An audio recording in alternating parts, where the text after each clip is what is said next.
నమస్తే.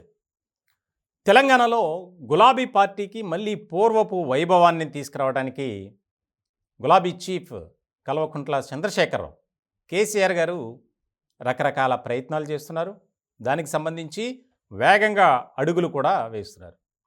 దీనిలో భాగంగానే గత కొద్ది రోజుల క్రితం వాస్తు నిపుణులతో సమావేశం అయ్యారు. వారు చెప్పినటువంటి దిశానిర్దేశం ఏదైతే చేశారో దాని ప్రకారం ఇప్పుడు కార్యాచరణ ప్రారంభమైంది. ముఖ్యంగా తెలంగాణలో కీలకమైనటువంటిది తెలంగాణ భవన్. ఇటువంటి సందర్భంలో తెలంగాణ భవన్లో వాస్తు మార్పులు చేయకపోతే రానున్న కాలంలో ఇంకా గడ్డు పరిస్థితులు ఎదుర్కోవాలి. మీ పార్టీ రాష్ట్రంలో కనుమరుగవుతుంది. చాలామంది జైలుకు వెళ్ళాల్సినటువంటి పరిస్థితి. ఇప్పుడున్నటువంటి సిచ్యువేషన్ కంటే చాలా బ్యాడ్ పొజిషన్లోకి మీరు వెళ్తారు. కాబట్టి మీరు స్పందించి వేగంగా దాన్ని మార్పులు చేర్పులు చేయండి. ఇప్పుడు ఇది ఒక రాజకీయ అంశంగా ఆసక్తికరమైనటువంటి పరిణామంగా చర్చ జరుగుతుంది. తెలంగాణలో బీఆర్ఎస్ పరిస్థితి ఏ విధంగా మారిందో మనం చూసాం.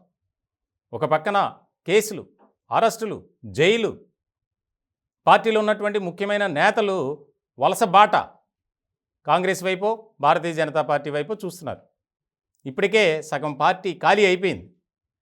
ఇలాంటి క్రమంలో ఇప్పుడైనా మనం స్పందించాలి. ఎందుకు ఇలా జరుగుతుంది?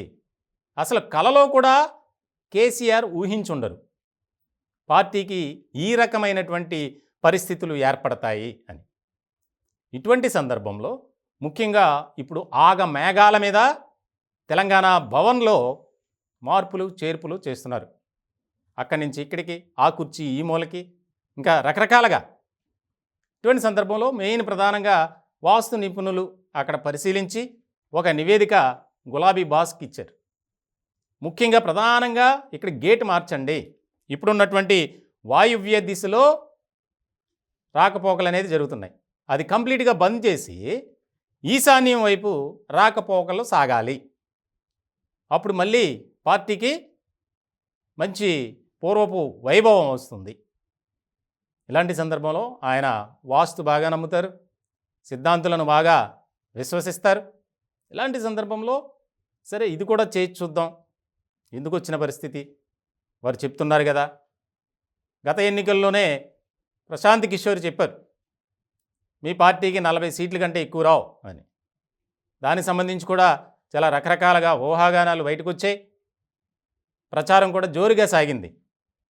వీడికి ఏమైనా పిచ్చి ఏమైనా పట్టిందా ప్రశాంత్ కిషోర్కి? 40 సీట్లు అంటున్నాడు. మనం దాదాపు 80 నుంచి 90 మధ్యలో గెలవబోతున్నామని చెప్పి కూడా ఆయన ఒక ప్రకటన కూడా చేశారు. ప్రశాంత్ కిషోర్ పేరు ప్రస్తావించలేదు, కానీ కొన్ని సర్వే సంస్థలు ఆ రకంగా రిపోర్ట్స్ ఇస్తున్నాయి, వాళ్ళ దిమాగ్ ఖరాబ్ అయింది అని చెప్పి. ఇటువంటి సందర్భంలో చాలా ముఖ్యమైనటువంటి పరిణామంగా మారింది. సరే ఎందుకు చెప్తున్నారో విందాం, మళ్ళీ మనం మంచి పొజిషన్కి రావచ్చేమో అని చెప్పి.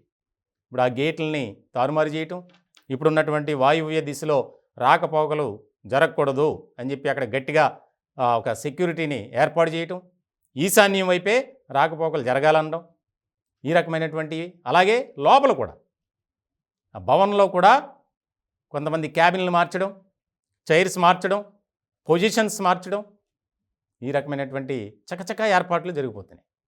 మొత్తానికి ఆ వాస్తు నిపుణులు కానీ పండితులు కానీ మరి 17 పార్లమెంటు స్థానాల్లో ఎన్ని గెలుస్తారో చెప్పారో లేదో తెలియదు, కానీ ప్రస్తుతం వస్తున్నటువంటి సర్వే రిపోర్ట్లను బట్టి మనం చూస్తే కనుక 1 లేదా 2 కేవలం అంతే ఆ సీట్లకే బీఆర్ఎస్ పరిమితం కావాల్సి వస్తుంది.